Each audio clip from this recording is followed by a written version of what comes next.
para participar desse debate pela primeira vez aqui com a gente, pastor da Assembleia de Deus do Belém em Sorocaba, professor em teologia, professor em escatologia no Seminário Batista Livre, pastor Ivan Santos, também é professor de hermenêutica, consultor, tradutor, escritor, é bacharel em teologia, tem pós-graduação em hermenêutica com especialização em grego bíblico. Bem-vindo, pastor Ivan Santos, muito bom te receber aqui.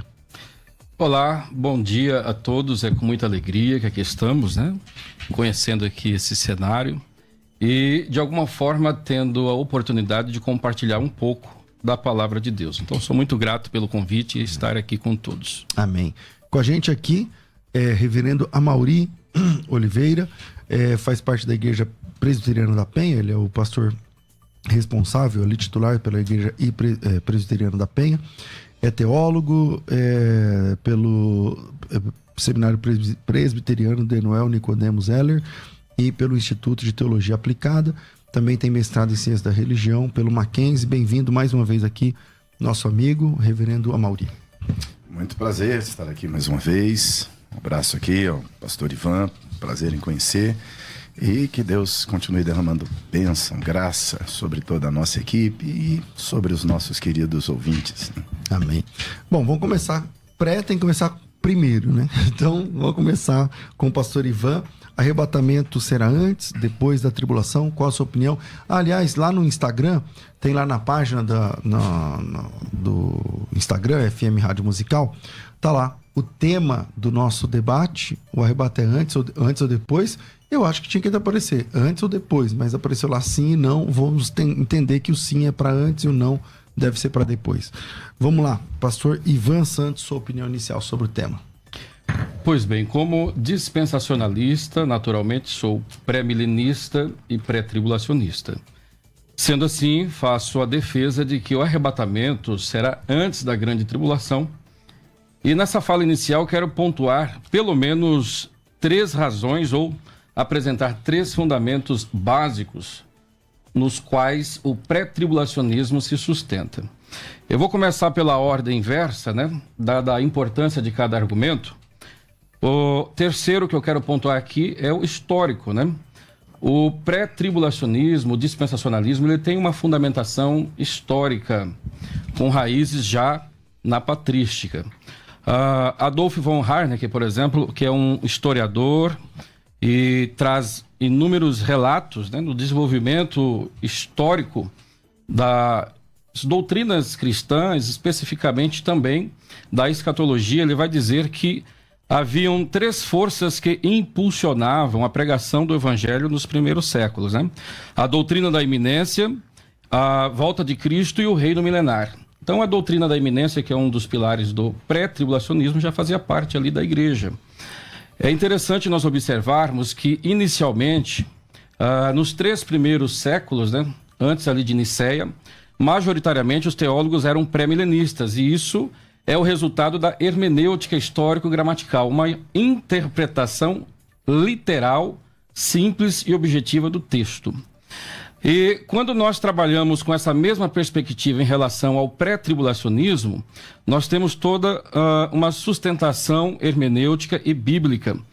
Apesar do fato de que nos primeiros séculos os pais majoritariamente eram, por assim dizer, pós-tribulacionistas, na verdade é um pós-tribulacionismo bem diferente do que existe hoje, né? Eles eram ali o que nós chamamos de intratribulacionistas. Eles acreditavam que já estavam vivendo a grande tribulação. Possivelmente, se eu vivesse naquele período, eu também acreditaria no pós-tribulacionismo, ou que, de fato, já estávamos vivendo a grande tribulação.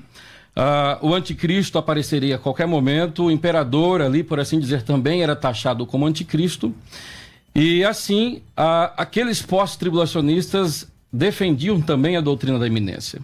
Mas a hermenêutica histórico-gramatical destes primeiros pais, ela era um tanto inconsistente, né? Por isso desse pós-tribulacionismo. Mas ainda assim nós temos ali algumas declarações pré-tribulacionistas que são muito interessantes. Eu tenho aqui, por exemplo, Victorino de Viena, né, que fazendo uma interpretação de Apocalipse capítulo 6, verso 14, vai dizer: a igreja será tirada, os bons serão removidos a fim de evitar a perseguição.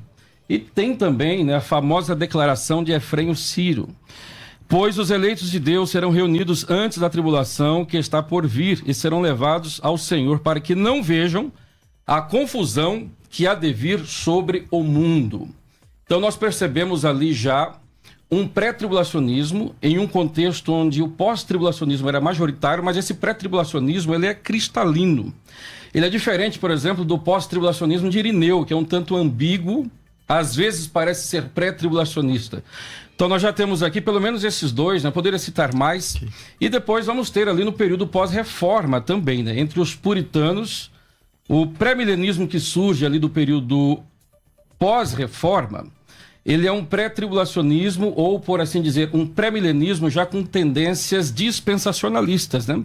Nós temos ali diversos puritanos, né? Na obra de William Watson, por exemplo, que foi publicado pela editora Carisma, o qual tive a oportunidade de trazer essa obra para o Brasil, ele vai trazer inúmeros puritanos de 150 a 200 anos de Darby, que já defendiam o pré-milenismo e um arrebatamento pré-tribulacional. Por exemplo, temos aqui Thomas Drake, né, citando Lucas 21:36, e ele exorta os seus leitores a orar e a vigiar para que sejam dignos de escapar das tribulações que estavam por vir. John Hildrop, em 1711, vai publicar a obra Os Três Males dos Últimos Tempos e exorta a igreja ali também para que possa ser digna de evitar a tribulação que está por vir.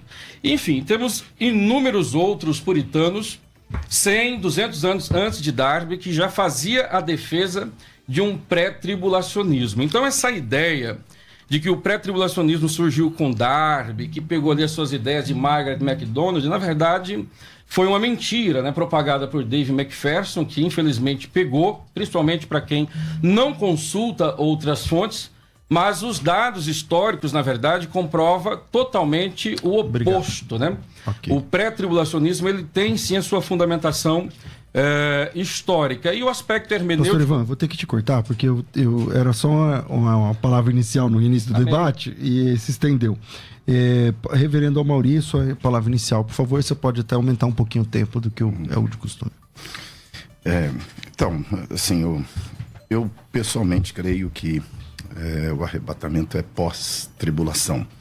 Primeiro, né, por uma razão simples, bíblica, não muito complexa, que é o fato de que o texto que mais claramente irá nos falar sobre o arrebatamento da igreja é o texto de Paulo escrevendo aos irmãos de Tessalônica.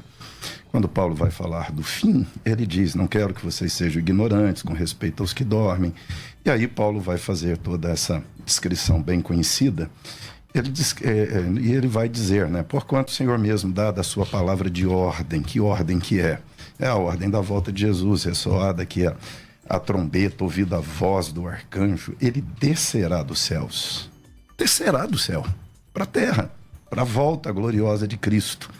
Os mortos em Cristo ressuscitarão primeiro em relação ao que vem depois. Depois, nós, os vivos, os que ficarmos, seremos arrebatados juntamente com ele entre nuvens, para o encontro do Senhor nos ares. E assim estaremos para sempre com o Senhor. Ou seja, esse é o evento final da história.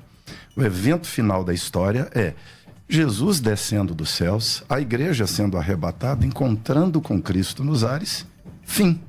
Agora aqui é o novo céu, é a nova terra, o juízo final, é a eternidade. Tudo que se acrescenta aqui, eu tenho aqui dificuldade com isso. Como o próprio pastor expôs, né, de fato no passado, né, a grande maioria dos pais e dos grandes teólogos iniciais eram pré-milenistas, não pré-tribulacionistas. A existência de um e outro que fazia menção de coisas que pareciam ser um sistema dispensacionalista não mostra a existência ou não prova a existência de um sistema dispensacionalista. O sistema é Darby, Edward Irvine, né? Manuel Lacusa. São esses homens que sistematizam esse modo de pensar, né? Mas também... Você está dizendo, pode até usar algumas coisas... tem pontos, assim como tem diversas outras pinceladas de vários outros pontos teológicos debatidos hoje. Mas isso não prova que esse pensamento é certo, né? Isso prova que existia esse conceito, mas não essa teologia, essa sistematização. E nem os que pincelavam qualquer tipo de pré-tribulacionismo naquele contexto eram dispensacionalistas. Dispensacionalismo como sistema expositivo da sequência escatológica, né? Ele é, de fato, a partir de Darby. Não tem nenhum outro documento, nenhum outro registro dessa sistemática lá antes. E, claro, tem as pinceladas, as percepções, como tem de várias outras doutrinas e várias que nós, unanimemente, como evangélicos, nem aqueles divergentes, né, unanimemente, como evangélicos, refutamos. Então, essa pincelada histórica não prova, mostra aí que o pensamento já existia. Então, sim, para mim, quando Jesus fala no seu sermão escatológico da sua vinda, ele também não responde montando esse esquema dispensacionalista. Jesus é muito objetivo, ele fala dos sinais, do princípio das dores, do princípio das contrações. As contrações vão aumentando, as coisas vão piorando, a dor vai aumentando e vem o fim. Pronto.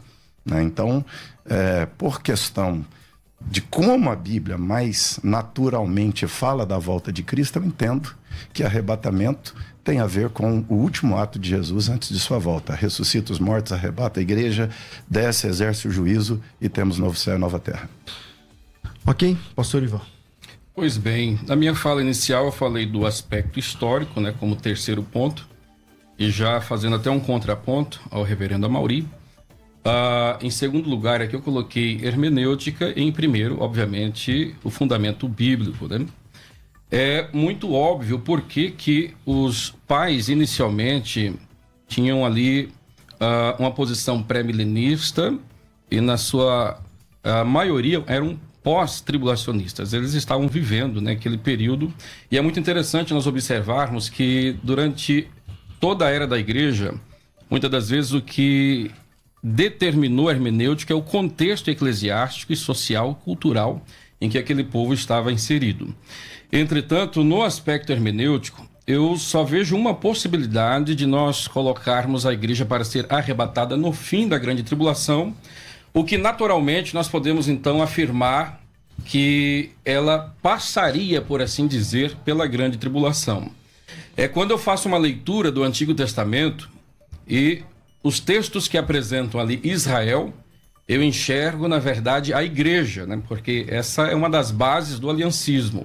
É aquela leitura mais espiritualista, alegórica, onde textos estão falando claramente do judeu, o descendente biológico e étnico de Abraão, e ali a igreja já é vista na sua forma embrionária. Então, no sentido simples da leitura do texto, é impossível nós fazermos essa interpretação do Antigo Testamento e colocarmos já a igreja ali. E o porquê disso? É muito óbvio, porque os textos do Antigo Testamento que fazem relação ao dia do Senhor, que é uma outra nomenclatura para a grande tribulação, nós vamos pegar, por exemplo, ali um texto bem conhecido, Jeremias, capítulo 30, verso 7, na angústia de Jacó.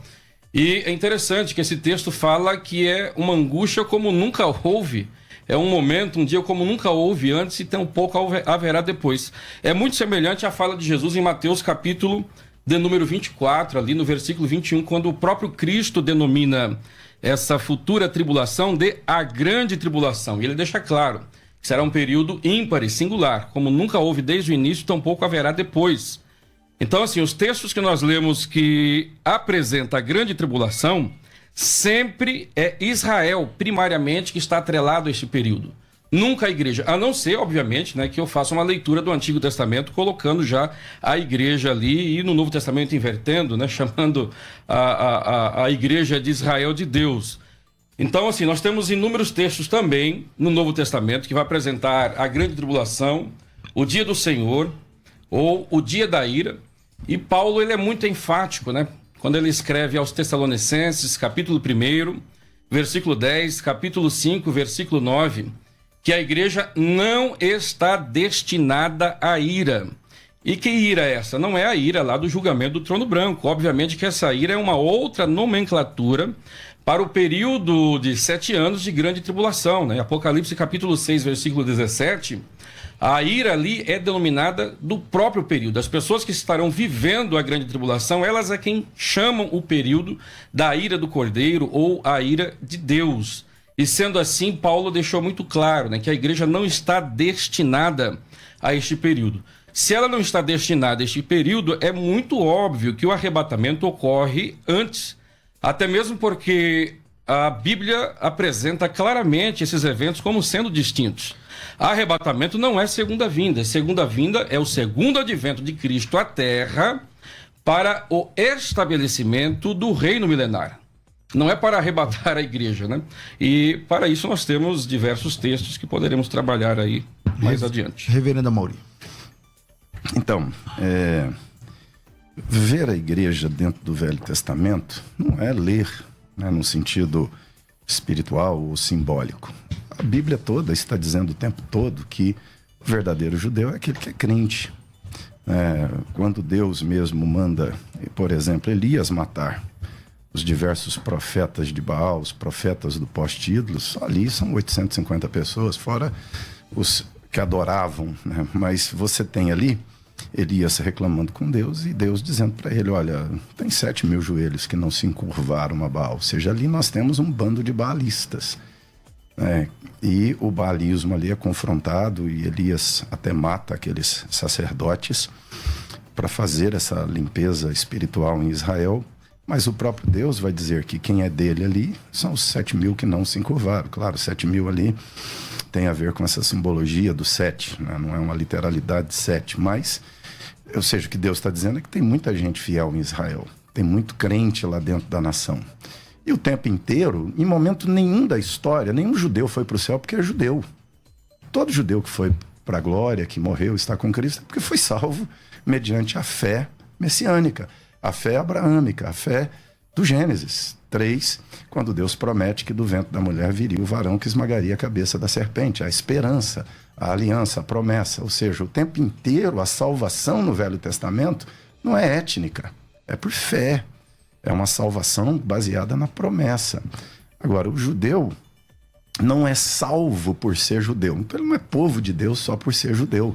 Ele precisa ser crente, ele precisa converter, ele precisa crer na promessa. Então, quando Paulo vai falar sobre esses assuntos, Paulo mesmo vai expor que ele vai dizer que Deus chamaria povo dele, quem não era povo, ou seja, Deus está, através do próprio ensino de Paulo, mostrando que nessa virada, gentios seriam chamados povo de Deus e são também povo de Deus, igualmente aos judeus crentes do Velho Testamento. Claro, Deus tem um trato com a nação de Israel, ela é a mãe do Messias, ela é a nação que Deus usa para nos trazer a salvação, tem a proteção, tem o cuidado, tem a provisão de Deus sobre eles como povo, mas Israel, esse estado que nós temos ali, não é o povo de Deus. Aquilo não é povo de Deus, é o conjunto dos crentes. Quando Apocalipse 7 vai falar dos salvos, tem as primícias, que são aqueles que vêm, de fato, da nação judaica, porque a fé começa entre eles. Os primeiros cristãos são judeus. Os primeiros convertidos são judeus. Paulo era judeu, Pedro era judeu. E a grande gama dos cristãos de Atos são os judeus. E dos judeus o evangelho vai aos gentios. Então, povo de Deus não precisa forçar texto, não precisa espiritualizar, não precisa alegorizar nada. Há uma literalidade de Velho e Novo Testamento, onde povo de Deus é quem crê em Jesus como Messias. Amém. Pastor Ivan.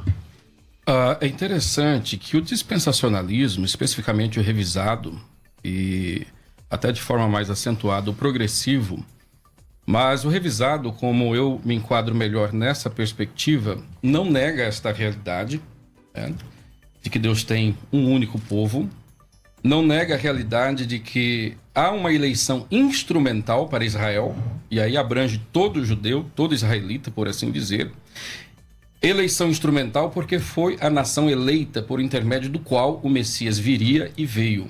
E dentro dessa eleição instrumental, do qual nem todos, obviamente, foram povo de Deus, há a eleição salvífica, que são aqueles que realmente exercem a fé em Deus ou serviam a Deus realmente fundamentados em fé. Esses são os salvos, então, dentre os judeus. Entretanto, essa eleição salvífica, esses salvos dentre judeus e também dentre os gentios, que sempre houve, né, no Antigo Testamento, o fato deles serem verdadeiramente salvos, verdadeiramente povo de Deus, no sentido soteriológico, não faz com que eles sejam igreja, né? Até eu gostaria de perguntar para o reverendo Amaury, qual que seria o versículo, a fundamentação bíblica para afirmar que eles são igreja, não no sentido eclésia, assembleia, né, uma reunião, porque em Atos dos Apóstolos até uma reunião ali para uma discussão política é denominada de eclésia, uma assembleia, uma congregação. Eu digo onde eu posso achar fundamento bíblico para dizer que aqueles salvos, por assim dizer, do Antigo Testamento, sejam judeus ou gentios, eles eram uma eclésia naquele sentido mais teológico que foi revelado para Paulo como corpo de Cristo. Porque a igreja no Novo Testamento, né, conforme Efésios capítulo 3, versículo 5, foi um mistério oculto nas gerações passadas, que é esse povo de Deus composto por judeus e gentios em que não há barreira de separação, em que os gentios hoje, né, na igreja, junto com os judeus, são herdeiros em pé de igualdade com os judeus, o que não acontecia entre os salvos gentílicos do Antigo Testamento. Então, assim, para mim dizer que o povo salvo do Antigo Testamento já era a igreja na sua forma embrionária, por assim dizer, eu tenho que dizer que ali já havia o corpo de Cristo, porque a igreja no Novo Testamento é isso. E o Espírito Santo habitava corporalmente, né, ou seja, em seus corpos físicos, por assim dizer, permanentemente, né, porque essa é a distinção básica da igreja como corpo de Cristo hoje, na dispensação da graça. Então a pergunta que eu faço é essa, né? Onde eu tenho fundamentação bíblica para demonstrar que eles eram igreja como corpo de Cristo? Porque isso é igreja. Okay, o Espírito Santo habitava neles? Boa pergunta. Deixa eu só reafinar antes de chegar no reverendo Amaury. Pastor Ivan, lá na eternidade, vamos dizer que Jesus voltou agora e é o fim e tal, tudo mais. Lá na eternidade, o pessoal do Antigo Testamento é outro céu? É o mesmo céu? É um povo só num mesmo lugar? Ou não? Para eu entender essa sua pergunta. Um povo só. Deus sempre teve um único povo. Essa é uma das características defendidas pelo dispensacionalismo revisado. Soteriologicamente, um povo só. Deus sempre teve um único povo. Não existe classes distintas. É um lugar só de salvos. É um lugar só. Entretanto, sempre haverá uma distinção étnica. Mas no céu? No céu, com certeza. Apocalipse, capítulo 21, 22, nós temos nações na terra. Aliás, nós temos ali também Apocalipse, capítulo 7, né, a partir do versículo 9, quando João vê os salvos já chegando no céu.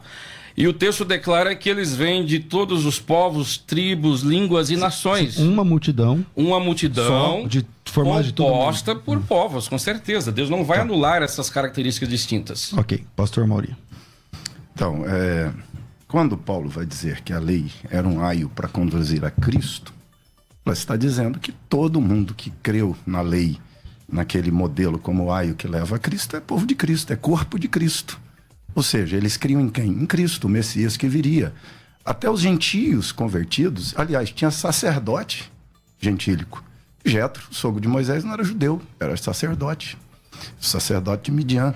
Melquisedeque abençoa, aliás, o patriarca da nação judaica como um sacerdote do Deus vivo, um rei, né, de Salém. Ele abençoa o Abraão, ou seja, ele é povo de Deus antes do Abraão até. Ele é povo de Deus, ele é parte da nação divina aqui, né? Povo de Deus. Ou seja, a promessa não é a Israel, a promessa é a humanidade no Éden. Eva é a mãe da humanidade inteira. A Eva, quando juntamente ali o Adão e Eva caem, Deus já faz a promessa do ventre da mulher, eu vou suscitar um varão que esmagará a cabeça da serpente, é o Messias. O Messias é uma promessa à humanidade inteira. Acho bem assertivo, né, o termo usado aqui pelo pastor Ivan, quando fala da eleição instrumental de Israel. É isso mesmo. É uma eleição visando a instrumentalidade para trazer o Messias. Mas o alvo de Deus, o foco de Deus, não é Israel. Se ele é instrumental, O alvo de Deus são as nações da terra. O alvo de Deus, a promessa de Deus a Abraão, não é a descendência de Israel. A linhagem, o cumprimento da promessa de Deus a Abraão, de uma multidão inumerável, como Maria que está na praia, como as estrelas no céu, é Apocalipse 7 que cumpre essa promessa de Deus a Abraão. Porque essa promessa é anterior a Abraão. Abraão é resgatado e usado por Deus, né? Ele é resgatado por essa promessa e usado por Deus para cumprimento dessa promessa na formação do povo, que é o meio de Deus, é um instrumento de Deus. Mas Velho e Novo Testamento é um povo só. Paulo é claro em dizer já no Novo Testamento que não há distinção de judeu e gentio. Paulo é claro em dizer que o judeu é aquele que é verdadeiro, que o verdadeiro judeu é aquele que é no coração. Ou seja, toda a teologia paulina de Romanos, de Gálatas, é exatamente para derrubar essa distinção. O dispensacionalismo vem levantando o muro que Paulo derrubou, vem reconstruindo a parede que Paulo formou. Então, eu entendo, né, que, na luz aqui da própria teologia paulina, do esforço paulino de mostrar que agora em Cristo somos um só povo, ele aqui acaba tensionando com essa ideia dispensacionalista de que há dois povos. Bom, eu tenho que fazer um intervalo, porque já deu mais da metade do horário do programa, como esse tempo voa aqui, né? Mas eu volto rapidinho, um minutinho, a gente volta. Vai. Volto aqui com o debate, volto com o pastor Ivan. Vamos lá. Como nós já começamos discutindo, né? A questão do aliancismo versus dispensacionalismo era inevitável, né, reverendo Amaury? Um debate pós-tribulacionista entre pré-milenista e amilenista, né? E na sua última fala, né, você demonstrou que o povo do Antigo Testamento, os salvos, por assim dizer, sempre foram e fazem parte do único povo de Deus. É interessante, como eu já pontuei, essa é a perspectiva do dispensacionalismo revisado. Deus sempre teve um único povo dentre todas as dispensações, dentre todas as eras. Essa ideia de que o dispensacionalismo levanta a barreira de separação que Cristo derrubou, talvez ela fez parte ali do hiperdispensacionalismo, né, no início de tudo, mas já no dispensacionalismo clássico essa ideia já foi sendo deixada para trás e no revisado ela não existe. Porque o conceito é muito básico, né? Deus tem um plano redentor, Deus tem um único redentor, que é o Cristo, um único meio pelo qual o homem se apropria dessa redenção dentre todas as dispensações, que é a fé, e, por outro lado, a graça da parte de Deus. Sendo assim, não existem dois meios de salvação, não existem classes distintas de salvos, alguém que foi salvo de uma maneira diferente do outro, não.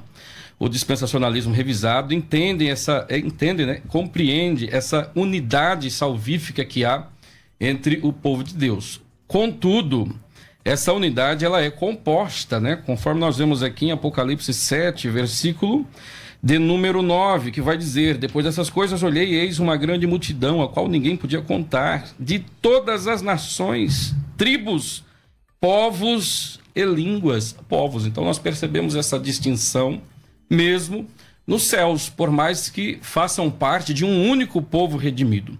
O outro detalhe é que esse único povo salvo no Antigo Testamento, que foi esse o ponto que eu levantei, não faz deles necessariamente igreja, né? Porque essa é uma ideia, assim, ao meu ver, totalmente equivocada do aliancismo. Se tem salvos, tem que ter igreja. Não necessariamente, tanto é que os aliancistas divergem, discordam de quando foi que começou a igreja, se foi em Adão, se foi em Noé, em Abraão ou com o povo israelita propriamente dito, né? E a ideia de igreja, conforme nós vemos aqui no Novo Testamento, é muito clara, né? Nós temos aqui Efésios capítulo 1, versículo de número 20 ao 22, que diz, né, que Cristo se manifestou, ele foi ressuscitado, foi colocado à direita de Deus nos céus. E depois vai dizer que Deus sujeitou todas as coisas aos seus pés e em todas as coisas o constituiu como cabeça da igreja. Então eu sempre digo, se no Antigo Testamento os salvos faziam parte da igreja como corpo de Cristo, ali nós tínhamos um corpo então sem cabeça, né? Porque Cristo só foi constituído como cabeça da igreja, a igreja sendo o seu corpo, onde o Espírito Santo, quando alguém é regenerado, batiza esse salvo no corpo de Cristo, né? Conforme ali 1 Coríntios capítulo 12, versículo 13, essa realidade só começa ali a partir da ascensão de Cristo. Então, assim, o que Enoque foi? Foram salvos, povo de Deus. Mas igreja? É óbvio que não. Entretanto, foram salvos, com certeza, com as mesmas bases que nós somos salvos hoje. Então, essa é uma característica básica, né, do dispensacionalismo revisado, manter a unidade salvífica, mas fazer a distinção e deixar claro que igreja só começa, como o próprio Cristo disse ali para Pedro, né, em Mateus 16, 18. Tu és Pedro e sobre esta pedra, que é o Cristo, edificarei. Ele não disse, eu venho edificando a igreja, ele disse, edificarei a igreja. Que conforme nós vemos aqui, isso acontece em Atos, né, após a ascensão, naturalmente com o derramar do Espírito Santo. Igreja é um corpo onde o Espírito Santo habita em todos permanentemente.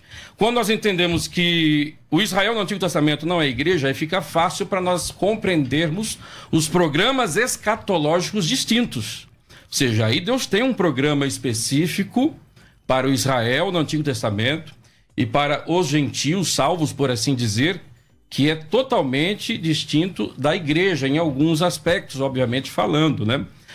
Escatologicamente, nós vamos ver que o dia do Senhor, conforme eu pontuei no início, ele está intimamente relacionado com o Israel, que, conforme fica claro, né, não é a igreja. Então, assim, esse é um dos pontos pelos quais um pré-tribulacionista não crê que a igreja será arrebatada no fim da grande tribulação. Porque quando nós vamos analisar os detalhes do dia do Senhor, nós sempre vamos ver primariamente judeus, israelitas, né, dado que Deus tem um plano futuro ainda com esse povo. Esse povo está intimamente relacionado com o dia do Senhor, o dia da ira, a grande tribulação ou a 70ª semana de Daniel, que é o último trato de Deus com este povo. Sendo assim, o retorno de Cristo no fim da grande tribulação não tem propósito de arrebatar ninguém, não existe arrebatamento ali. Aliás, nós temos Mateus capítulo 24, né? Apocalipse capítulo 19, que descreve os eventos finais que antecedem o retorno de Cristo em glória para essa terra, e nós não temos ali menção nenhuma de um arrebatamento. Ao contrário, nós temos os sinais da grande tribulação, o aspecto geográfico, cultural, religioso sempre está primariamente atrelado a Israel, o que é uma clara indicação, né, que esse período tem a ver com eles e não com a igreja. Ok. Pastor Amaury. Primeira coisa aqui, né, voltando a essa questão de povos, dizer que tem mais de um povo no céu, né, usando aqui a expressão de Apocalipse 7:9, de que aqui há povos, né, ou seja, a nossa discussão não é a quantidade de povos que comporão o povo de Deus, ou seja, aqui está dizendo um povo só, o povo de Deus. A multidão, os salvos no céu, um povo só. Esse povo é composto de gente que veio de línguas diferentes, de etnias, de cores diferentes. Mas, né, isso aqui não prova a existência de mais de um povo no céu. Isso aqui mostra só que a composição do único povo que estará na eternidade com Deus é de gente que vem de toda tribo, língua e nação. Deus só tem um povo. Não tem dois povos de Deus no céu. Tem um povo de Deus no céu composto de todos os povos da terra. É diferente, completamente diferente. Outra questão aqui né, dizer que a igreja ela só é povo de só passa a ser igreja a partir da vinda de Cristo, desqualificar esses irmãos, os que creram no Velho Testamento, porque eles são povo de Deus. Igreja é povo de Deus. Nós estamos falando de igreja invisível de Cristo. Nós estamos falando não de igreja instituição, com CNPJ, com prédio, com endereço. Isso é outra coisa, né? Isso é a igreja visível, militante. A igreja, a soma do povo de Deus, é a soma do povo de Deus em toda a história. A igreja de Deus está lá no Éden, quando Deus desce na viração do dia e tem culto, tem adoração, tem comunhão de Deus com Adão, né? Depois da queda, você já tem o Abel cultuando a Deus e Deus recebendo o culto de Abel. E o culto de Abel, muito interessante, eu gosto das versões que trazem, né, que ele ofereceu do primogênito do rebanho, não das primícias do rebanho, porque o culto de Abel já aponta para a mensagem do Evangelho. E nós temos a primeira perseguição religiosa. E qual é a perseguição religiosa do Gênesis ali? É quando Caim persegue o Abel, quando Caim mata o Abel. É o culto falso querendo eliminar o culto verdadeiro. É o povo aqui de Satanás querendo eliminar o povo de Deus. Então ali você já tem uma linhagem divina. E aí você tem o Enos que invoca o nome do Senhor no meio de uma geração pervertida, caída, que se afasta de Deus. Você tem o Enos invocando o Senhor. Você tem uma arca onde Deus preserva pessoas que estão ali. Ou seja, esse povo de Deus é a mesma coisa que igreja de Deus. Fazer essa distinção, que tem um povo e tem a igreja, eu entendo que isso é importante para o dispensacionalismo, em todas as modalidades dele, mas não tem sentido isso, não tem sustentação teológica ou exegética, hermenêutica para isso. É um povo só, aliás. Tanto o povo de Deus do Velho Testamento é a eclesia de Deus, é a convocação da Assembleia, a reunião do povo de Deus, quanto no Novo Testamento a igreja é a convocação, é os que respondem à convocação divina e se reúnem como povo de Deus, se congregam como povo de Deus, se reúnem em volta de Deus como povo dele. E são figuras, né?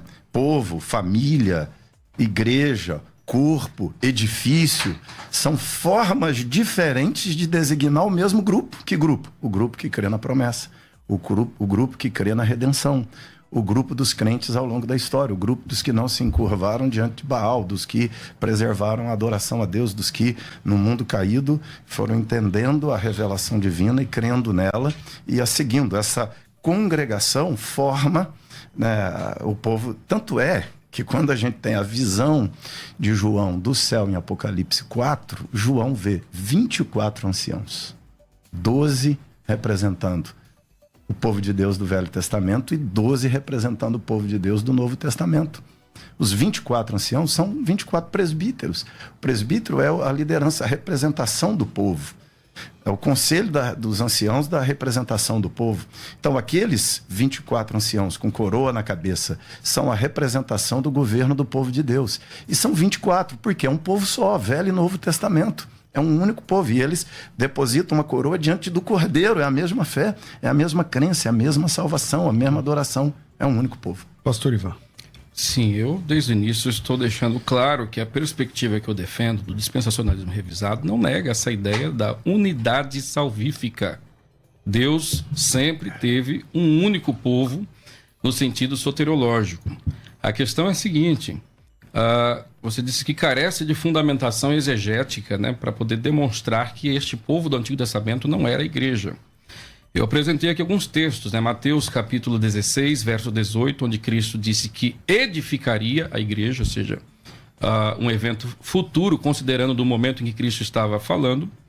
Eu apresentei aqui Efésios capítulo 1, né? Versículo 20 ao 22, que deixa claro que Cristo só foi constituído cabeça da igreja após a sua ascensão. Então, assim, a pergunta que eu faço, e aí eu queria ouvir uma resposta: como que você consegue demonstrar a igreja no Antigo Testamento, ou seja, um corpo em que o Espírito Santo habitava ali em todos os salvos? Tem essa referência? Olha só, Cristo só foi colocado como cabeça da igreja depois da ascensão. Vamos lá. Se a igreja já vem do Velho Testamento inteiro, reúne os discípulos que se reúnem em torno de Cristo ali, Cristo morre e é assunto aos céus, e lá, colocado como cabeça da igreja, por que os do Velho Testamento estão fora da igreja? Se eles não são igreja de Deus, eles são o quê? Ou seja, eles são igreja de Deus. A igreja é o povo. Igreja são as mesmas figuras. Igreja, povo, família, edifício. Tudo é a mesma coisa. Quando Jesus diz, eu edificarei a minha igreja, é a obra dele, mas só que essa edificação já começa na eternidade. Cristo é o Cordeiro de Deus morto antes da fundação do mundo. Para quê? Ele é o alicerce da igreja. Por que ele morre antes da fundação do mundo? Porque o alicerce é lançado antes da fundação do mundo. E a igreja é construída ao longo da história. É a base soteriológica, salvífica para todos os povos. Agora, a igreja não é apenas assembleia, não é apenas ser salvo. Igreja é ser corpo de Cristo, onde o Espírito Santo habita em todos que pertencem a este corpo. A pergunta é, no Antigo Testamento o Espírito Santo habitava em todos os salvos? É óbvio que não. A habitação ou a manifestação do Espírito Santo era esporádica. Essa é uma teologia, é uma pneumatologia aqui, né, complicada, na minha percepção. Assim, nós tínhamos uma ação distintiva do Espírito Santo no Velho Testamento sobre reis, profetas e sacerdotes. Mas isso não significa que Deus não agia nos outros. Ou seja, ninguém vira crente sem o Espírito Santo. O dispensacionalismo não nega isso. O Espírito Santo agia no Velho Testamento sobre o povo e habitava. O povo de Deus era povo de Deus habitado pelo Espírito de Deus, conduzido pelo Espírito de Deus. Todos os salvos, o Espírito Santo habitava continuamente neles? Todos os salvos. A distinção que nós temos aqui, né, da ação do Espírito Santo é essa vinda dele como consolador de uma forma mais intensa após a ascensão de Cristo. Mas o Espírito Santo está na criação do planeta. O Espírito se movia sobre a face das águas, ou seja, o Espírito Santo já está na Terra. O Espírito Santo atua na criação do planeta. O Espírito Santo atua na conversão de todos os crentes do Velho Testamento. E você vai perceber esta operação graciosa de Deus levantando as pessoas que foram distinguidas como reis, profetas e sacerdotes, mas eram pessoas do corpo do povo de Deus, que se destacavam para liderar o povo de Deus. É o mesmo princípio hoje. Eu sou pastor, não tem mais unção do que um crente que também tem o Espírito Santo. Ou seja, você tem um ofício que era exercido e com capacitação, unção do Espírito Santo, mas a operação do Espírito Santo era sobre todo o que crê, no Velho Testamento. Habitando continuamente, plenamente em todos. Em todos. Tem alguma referência para essa habitação do Espírito Santo, como há hoje, né, a partir de Atos capítulo 2, que o Espírito Santo desceu, encheu? Nós temos que lembrar que o ensino do Novo Testamento ele é retroativo ao Velho Testamento. Todo o Novo Testamento é construído em cima do Velho. Ou seja, quando o Novo Testamento está desvendando mais da ação do Espírito Santo, é como, por exemplo, quando ele está desvendando mais a ação paterna de Deus. A paternidade divina claramente é revelada no Novo Testamento. No Velho Testamento, a relação de paternidade não é tão clara. Mas ela não existia? Existia. A ação do Espírito Santo não está para o crente do Velho Testamento tão clara, mas ela já existia, ou seja, o Espírito Santo está presente conduzindo. O que o Novo Testamento está ensinando sobre a salvação, a graça, João vai dizer no começo do evangelho dele, né? Ele vai dizer que em Moisés Deus nos revelou a lei, mas em Jesus a graça e a verdade. Mas a graça e a verdade já estão no Velho Testamento, são plenamente reveladas em Cristo, ou seja, os crentes do Velho Testamento não tinham aquela compreensão. Nós a temos a partir de Cristo, mas não que essas coisas começaram a acontecer a partir de Cristo. Bom, o nosso tempo é realmente muito curto, mas eu queria continuar um pouquinho mais, só para avançar um pouquinho, pelo menos uns 10 minutos, além do nosso horário habitual, que é antes do meio-dia. Para isso eu vou fazer uma paradazinha técnica de 1 minuto, para que a rádio entregue o conteúdo para o próximo programa, que é o Apóstolo Rodrigo Salgado, e a gente segue aqui mais um pouquinho. Então, Pastor Ivan, o senhor tem mais uns 2 minutinhos, mais ou menos, antes da gente fazer essa virada. Ok. Pois bem, esse é o ponto, né, de divergência entre dispensacionalismo e aliancismo, né? O dispensacionalismo entende, sim, que Deus sempre teve um único povo, que havia uma atuação do Espírito Santo. Isso é muito óbvio, né? O Espírito Santo é onipresente, ele sempre atuou desde o início da criação dos céus e a terra e continua atuando. A salvação sempre foi oferecida por graça, o homem sempre se apropriou dela por fé.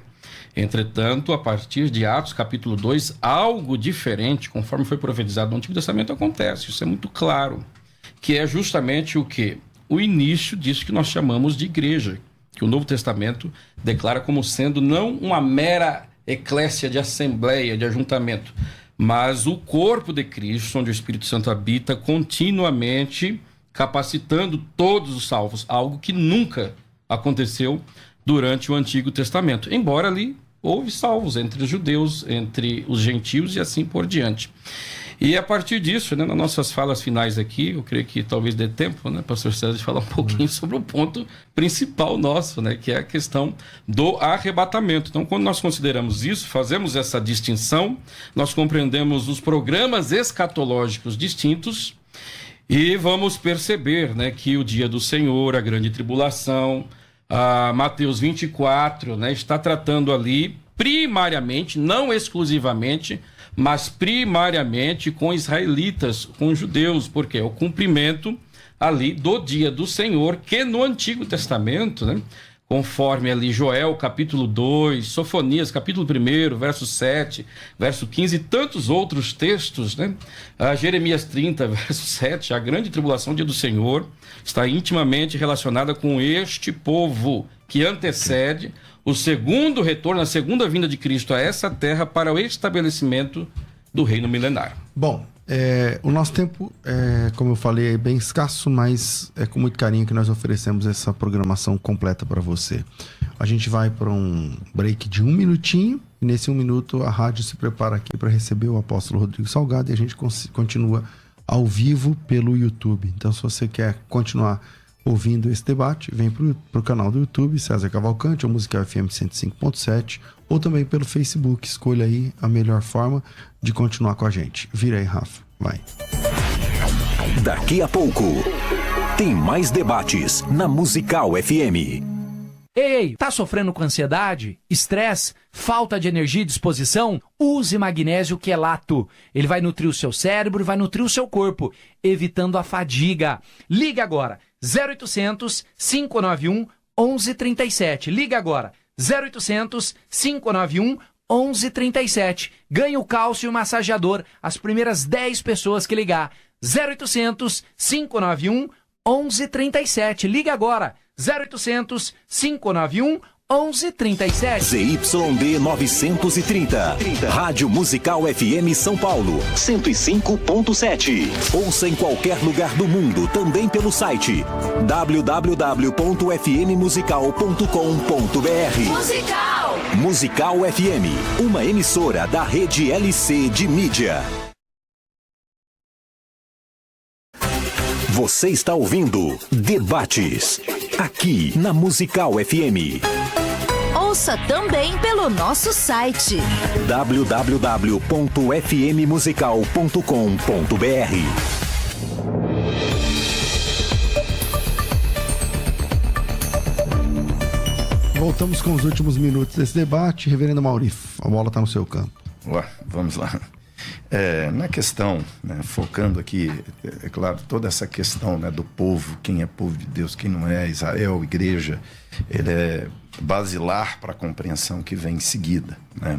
Mas, ainda avançando na questão, né, do porquê eu entendo que arrebatamento é na volta de Cristo no final e não tem uma distinção. Se não tem uma distinção de povo, não tem uma distinção de tratamento e não tem essa questão de que Cristo volta para 7 anos de grande tribulação. Isso tem a ver com o judeu, não tem a ver com a igreja e tal. A gente fica nisso, né, porque isso implica, né, nessa compreensão do que acontecerá depois. Mas, por exemplo, né, Jesus vai dizer que o tempo... primeiro assim, Jesus fala de uma grande tribulação. Para mim, se é 7 anos, já não é grande, né? Ela é grande por causa da extensão dela, por causa da duração dela. Ela tem a ver com a ascensão de Cristo aos céus, que é quando starta, né, a contagem regressiva, é quando Jesus já fala de dores do parto começando ali, com a destruição de Jerusalém, com aquela situação angustiante toda.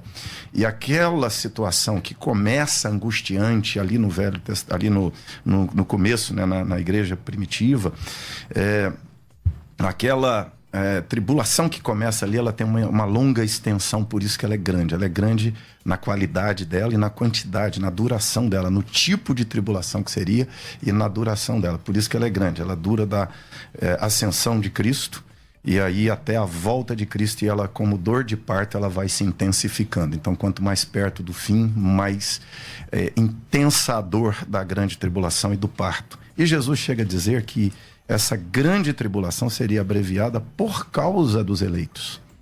E ali não é judeu, não. Eleitos, você vai olhar, quem é eleito na Bíblia? Povo de Deus. Judeu e gentio. Então, ela seria até abreviada, né, por causa disso. E, ainda Apocalipse 7:9, a resposta do ancião João é que aquele povo que é de toda tribo, língua, nação, eles vêm da grande tribulação, ou seja, a grande tribulação é o tempo de salvação de gente de toda tribo, língua, povo e nação. Não tem a ver com salvação de judeu. É claro no texto de Apocalipse que aquele povo, aquela grande multidão, que é o cumprimento daquilo que Deus disse a Abraão, que ele abençoaria todas as famílias da terra, daria a ele muitos povos. Olha só, Deus fala que dele surgiriam povos. Então, quando você tem a visão de João em Apocalipse, ela está cumprindo o que Deus, na sua construção da salvação do seu povo, já tinha dito a Abraão, antecipado a ele.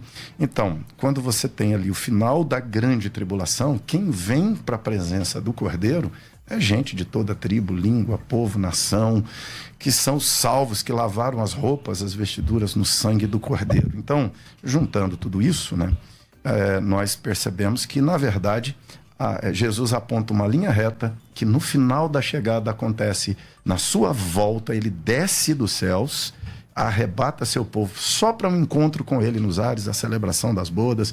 Se isso dura 1 hora, 2 dias, 5 dias, 7 anos, não tem problema. Mas o fato é, a partir daqui é o fim. E não tem crente na terra, tribulação, anticristo, tudo isso já aconteceu aqui.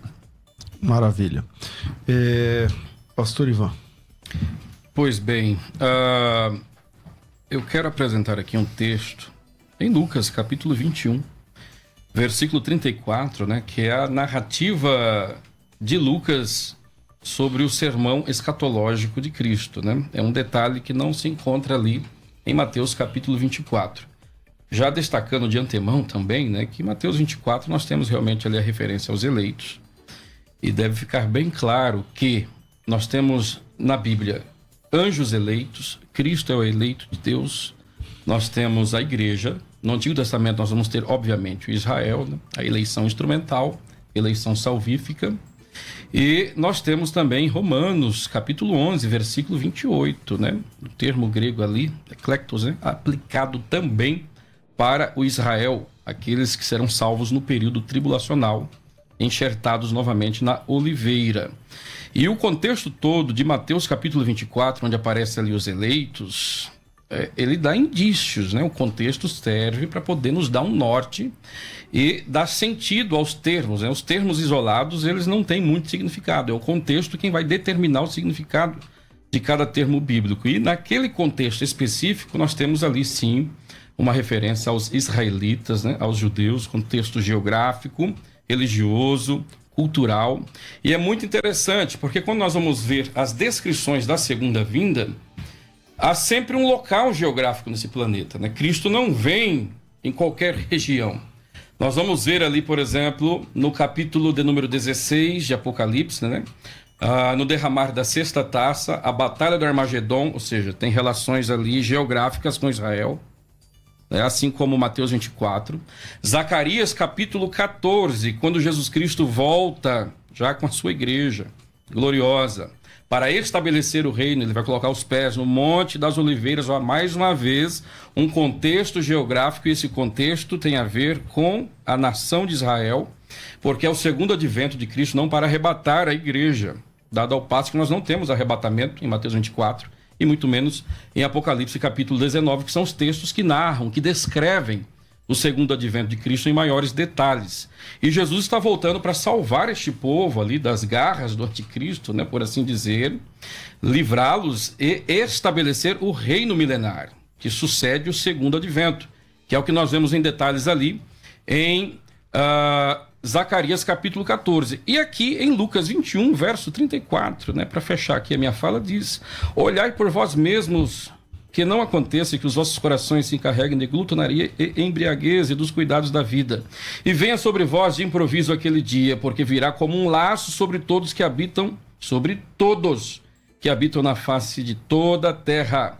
Vigiai, pois, em todo o tempo, orando, para que sejais havidos por dignos de evitar estas coisas que hão de acontecer, de estar em pé diante do Filho do Homem. Então, aqui há uma esperança para que os discípulos de Cristo, né, a igreja hoje, possa evitar todas essas coisas que, no contexto de Lucas 21, as coisas descritas anteriormente que podem ser evitadas são os eventos atrelados à grande tribulação que antecedem imediatamente o retorno em glória de Cristo, conforme o verso 31, para estabelecer o reino. E uma última palavra, né? O verbo grego aqui para evitar, ekfelgo, fuga, livrar. E é interessante que no grego, quando a preposição está junto com o verbo, com o substantivo, ela quer dar ênfase. Então, é uma ideia de evitar, de ser livre, sendo retirado, não estando dentro do ambiente de tais juízos, conforme é descrito aqui em Lucas capítulo 21. E isso se assemelha com Apocalipse capítulo 3, versículo 10. Bom, considerações finais. Muito obrigado a cada um dos debatedores e vamos concluir.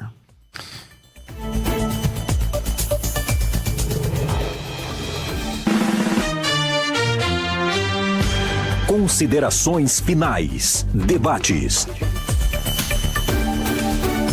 Na verdade, eu comecei com o pastor Ivan, mas como ele acabou de falar, então eu vou voltar para o pastor Amaury, por favor, reverendo. Vamos lá, né? Em termos de considerações finais, eu entendo que o próprio Paulo, né? Ele responde isso para nós. O arrebatamento será antes ou depois da grande tribulação, quando ele diz que Cristo descerá dos céus e depois arrebata a igreja, que o ato da igreja subir é simultâneo à volta de Cristo Jesus. Então, eu entendo que depois disso não acontece mais nada. O próprio fato, né, de Mateus, Marcos também dizer que esse tempo da grande tribulação é abreviado por causa dos eleitos, e Marcos, somando-se a Mateus aqui na sua narrativa do sermão de Jesus, na sua narração do sermão de Jesus, ele vai apontar, né, que os eleitos, né, ele fala, ninguém se salvaria. Ou seja, não tem a ver com o judeu, tem a ver com o contexto de terra, a população toda. Então, assim, eu acho, né, complexo essa ideia de um arrebatamento antes da volta de Cristo e salvação ainda depois do arrebatamento. Como o pastor Ivan disse no começo aqui, né, toda escatologia, todas essas percepções têm a ver com o contexto, como dos primitivos lá naquele contexto de tribulação. E o dispensacionalismo nasce junto com o movimento sionista, curiosamente. Ele referenda o movimento sionista, o apoio dos cristãos ao sionismo. Então, ele também é filho de um contexto, né, e tem muito a ver com esse contexto, mas ele tem muitos déficits na sua percepção. Então, eu fico com a ideia de que o arrebatamento será, né, nessa volta de Cristo como um ato só simultâneo à volta do Senhor Jesus depois da grande tribulação. Eu entendo que esse tema é muito interessante, né? Falar de escatologia gera muita tensão, tal, polêmica e tudo mais, mas ficou um gostinho aqui de a gente voltar e falar só sobre aliancismo versus dispensacionalismo, né? Então, mas fica aí a dica para a produção também. Obrigado mais uma vez.